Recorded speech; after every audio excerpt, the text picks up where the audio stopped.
একটা মাদ্রাসা নিয়ে খুব টেনশনে আছে। শালা এক জালিমাল মাদ্রাসার 3টে জমির দলিল অনুযায়ী রেকর্ড ছিল অল ইন্ডিয়া সুন্নতুল জামাত পরিচালিত আয়েশা সিদ্দিকা বালিকা মাদ্রাসার নামে। শালা জালিমাল সেই 3টে দলিলের উপরে ফের জাল দলিল করেছে, করে রেকর্ড থেকে অল ইন্ডিয়া সুন্নতুল জামাতের নামটা উড়িয়ে দিয়েছে। বুঝতে পারেননি?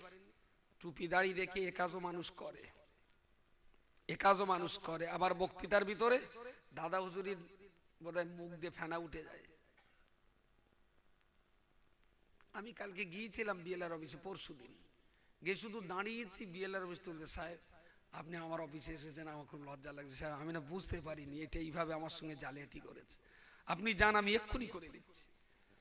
তা আমি আবার আমার কাগজপত্রগুলো দেখালাম, অল ইন্ডিয়া সুন্নতুল জামাতের রেজিস্ট্রেশন যেটা 2013-তে হয়েছিল, এর ট্যাক্সটি বোর্ডের যে দলিল সেটা দেখালাম। দেখো ওই দাঁড়িয়ে 1.5 মিনিটের বলছে স্যার আসুন আমি ঠিক করে দিয়েছি, আগে যা ছিল আবার তাই করে দিয়েছি, একদম স্পটে, মনে হয় 2 মিনিটও লাগেনি।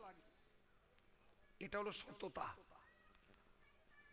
তো এইটা নিয়ে একটু ব্যস্ততা আছি। আল্লাহ যদি রাজি থাকে, অল ইন্ডিয়া সুন্নতুল জামাত যে শিক্ষা আন্দোলনের ঝড় তুলেছে, আমাদের না আর অন্য কোনো কাজ খুব একটা নেই।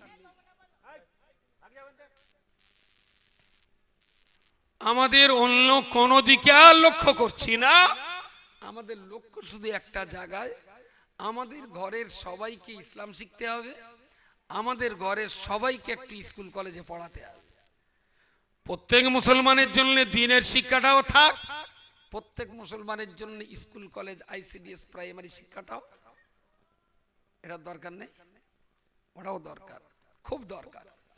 দ্বীনের জ্ঞানটা দরকার আল্লাহর দরবারে ভালো মুসলমান হওয়ার জন্য, আর বাংলা ইংরেজি ভূগোল বিজ্ঞান ইতিহাসগুলো দরকার ভারতবর্ষের ভালো নাগরিক হওয়ার জন্য, তাই না?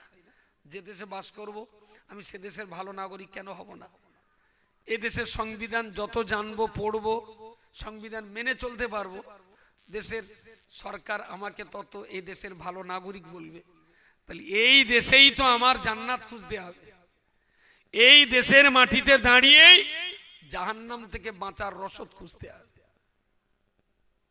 তো যেমন দরকার ইসলামী শিক্ষাটা নিয়ে আল্লাহর দরবারে ভালো মুসলমান তৈরি হওয়া, তেমন দরকার স্কুল কলেজ আইসিডিএস প্রাইমারি শিক্ষাটাও নিয়ে আমাদের দেশের ভালো সুনাগরিক তৈরি হওয়ার বা তৈরি করবার।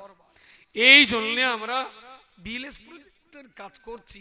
256টা দেশে আমাদের কাজ চলছে, এই নাউজুবিল্লাহ 256টা গ্রামে কাজ চলছে। কি কাজ? এরকম একটাই, যত বড় স্টেজ এরকম একটা মক্তব থাকবে, আর এই মক্তবের একই ছাদের তলায় আমরা 6টা স্কুল চালাই।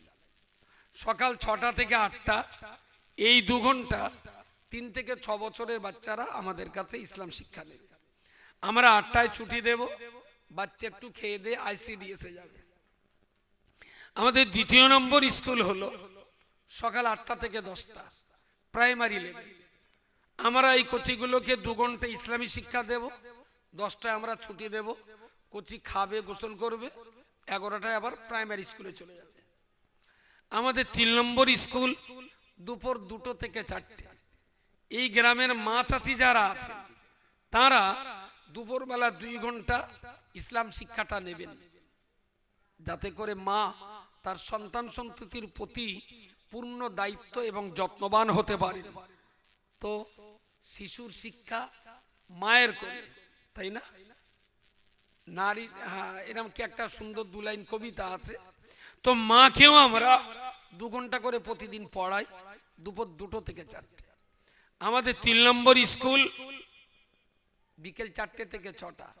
হাই স্কুলের ছেলেদের যারা 5 to HS 11 থেকে 18 বছরের ছেলে মেয়ে, তারা স্কুল থেকে বাড়ি এসে বিকেলবেলা 2 ঘন্টা আমাদের কাছে ইসলাম শিক্ষাটা নেবে।